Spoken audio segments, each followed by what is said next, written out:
दोस्तों, आध्यात्म चैनल में आप सभी का स्वागत है। दोस्तों, श्रीमद् भागवत गीता का श्री भगवान का ऐश्वर्य से तीसरा श्लोक है। जो माम जमनादिहि चौवेदिहि लोक महेश्वरम असमूढ़ स मत येषु सर्व पापे प्रमुच्यते।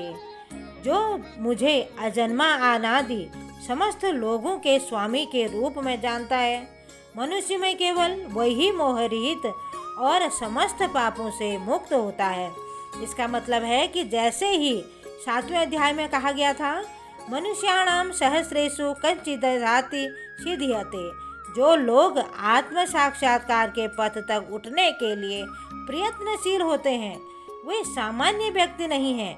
वे उन करोड़ों सामान्य व्यक्तियों से श्रेष्ठ हैं जिन्हें आत्म साक्षात्कार का ज्ञान होना जरूरी है, किंतु जो वास्तव में अपनी आध्यात्मिक स्थिति को समझने के लिए प्रयत्नशील होते हैं, उनमें से श्रेष्ठ वही है जो यह जान लेता है कि कृष्ण के भगवान प्रत्येक वस्तु के स्वामी तथा अजन्मा है।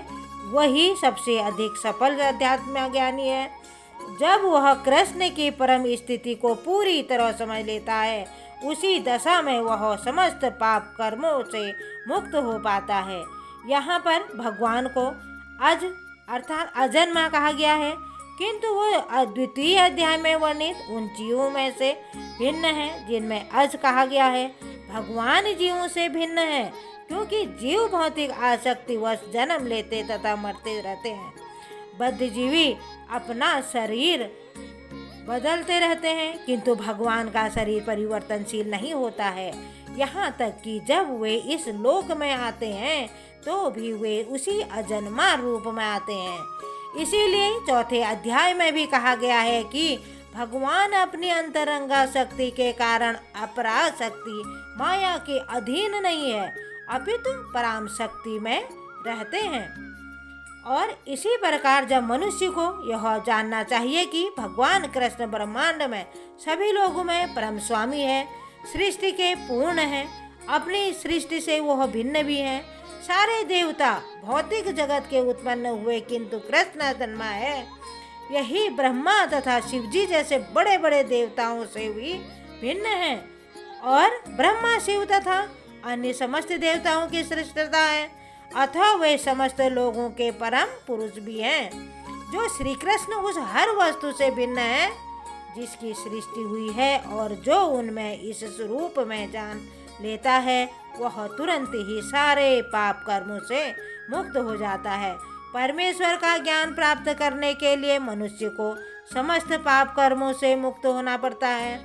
जैसा ही भगवत गीता में कहा गया है कि उन्हें केवल भक्ति के द्वारा जाना जा सकता है, किसी अन्य साधन से नहीं। मनुष्य को चाहिए कृष्ण को सामान्य मनुष्य न समझे। जैसा कि पहले कहा जा चुका है, केवल मूर्ख व्यक्ति ही उन्हें मनुष्य मानता है। इसे यहाँ भिन्न प्रकार से कहा गया है। जो व्यक्ति मूर्ख नहीं है, जो भगवान के स्वरूप को ठीक से समझ सकता है, वह समस्त पाप कर्मों से मुक्त हो जाता है। कृष्ण देव की पुत्र के रूप में विख्यात थे, तो फिर भी वो अजन्मा कैसे हो सकते हैं। और इसी से श्रीमद् भागवत गीता में भी की गई है कि जब वे देवकी वासुदेव के समक्ष प्रकट हुए तो वे सामान्य शिशु की तरह नहीं जन्मे। वे अपने आदि रूप में प्रकट हुए और फिर एक सामान्य शिशु के परिणत हो गए थे। इसीलिए कृष्ण को कर्म जो भी कर्म किया जाता है वह दिव्य है, वह शुभ है, अशुभ फलों से दूषित नहीं होता है। इसे जगत के शुभ और अशुभ वस्तुओं का बहुत कुछ मनोव्रत धर्म है, क्योंकि इस भौतिक जगत में कुछ भी शुभ नहीं है। प्रत्येक वस्तु अशुभ तथा व्यक्ति प्रकृति स्वयं अशुभ है। हम इसे शुभ मानते हैं, कल्पना मात्र करते हैं। मंगल तो पूर्ण भक्ति से सेवा भाव कृष्णा भावनामृत से निर्भर करता है। धन्यवाद।